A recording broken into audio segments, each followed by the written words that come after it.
Welcome back to the channel. Behind every handshaking photo op, behind every press release filled with diplomatic pleasantries, there's a power struggle. And in this case, that struggle just ended in an overwhelming victory.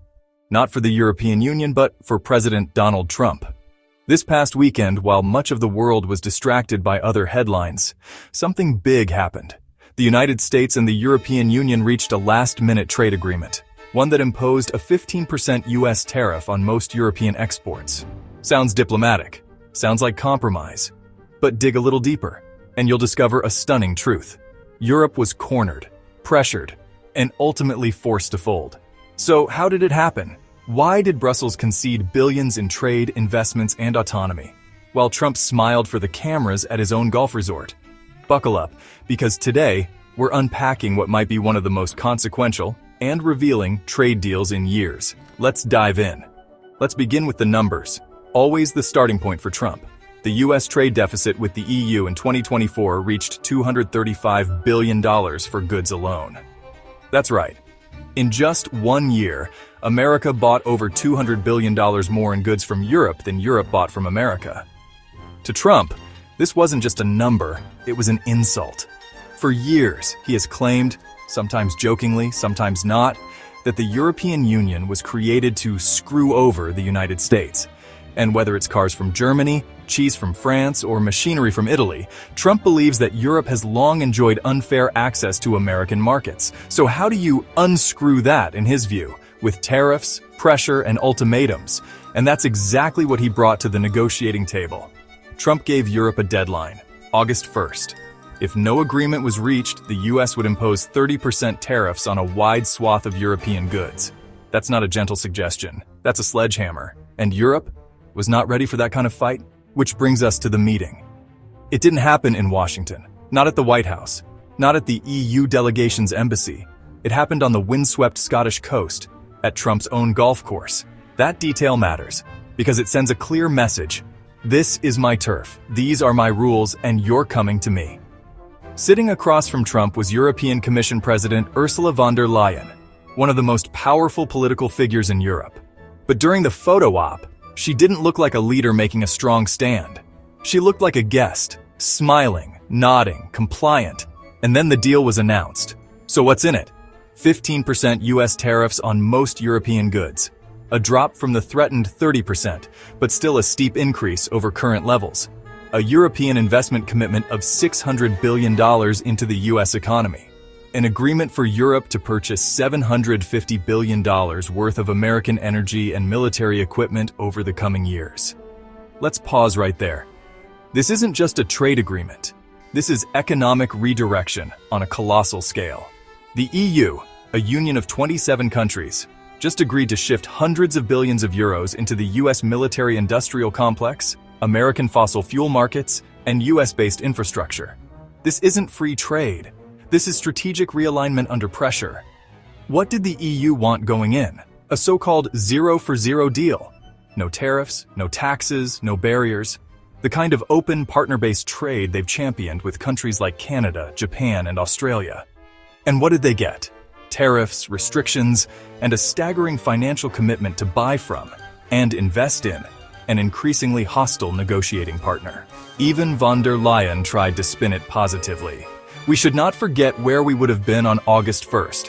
15% is certainly a challenge, but it keeps us access to the American market. That's not the tone of victory. That's the language of damage control. The short answer? They had no choice.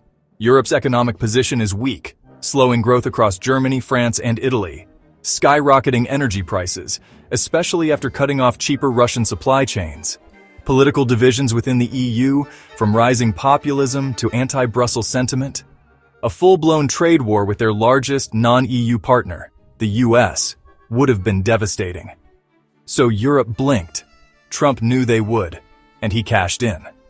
Let's not overlook who else benefits from this deal. By steering Europe towards $750 billion in military purchases, the US has effectively ensured another decade of massive arms sales to NATO states. In other words, this wasn't just about trade. It was about solidifying American defense hegemony, keeping Europe dependent on US weapons, US energy, and US goodwill. And this tactic isn't new. Trump's trade team has used the same tariff-first, deadline-second, forced concession-third playbook with Japan, Indonesia, Vietnam, the United Kingdom. Each time, it's the same formula. Each time, allies cave to avoid crisis. Each time, Trump walks away with more control. And let's not forget, steel and aluminum were excluded from this new EU deal.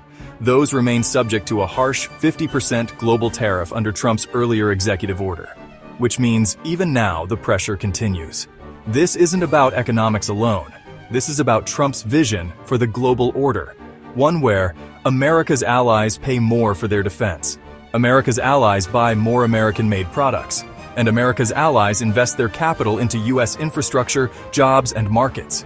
This deal checked all three boxes, and it sent a crystal-clear message to the rest of the world. If you want access to the U.S. economy, you pay the toll. For Trump's supporters, this is textbook negotiation, the art of the deal in action. For his critics, it's economic bullying, packaged in a suit and tie. But one thing no one can deny, it worked. And that brings us to the final, most important question. What happens next time? Because there will be a next time. Trump now has a proven playbook: tariffs, pressure, victory. How will the EU respond when he demands even more? How will NATO react if Trump ties military protection directly to arms sales? And what about other allies? Canada, South Korea, Australia? Are they next? If Europe blinked once, what stops Trump from testing them again? This trade deal wasn't a handshake between equals. It was a message, a signal, a power move. It said to the world, America is no longer here to maintain balance. It's here to win. And if you're an ally, you'd better pay up. For those who thought Trump's foreign policy would mellow out in a second term, think again. He's not playing by old rules. He's rewriting them, in capital letters, with tariffs as his pen. Thanks for watching. If this breakdown gave you new insights into the game of international trade, hit the like button, subscribe to the channel, and ring the bell so you don't miss our next deep dive. We want to hear from you.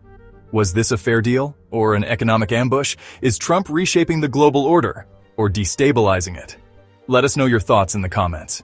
Until next time, stay informed, stay sharp, and stay ahead of the curve. Take care.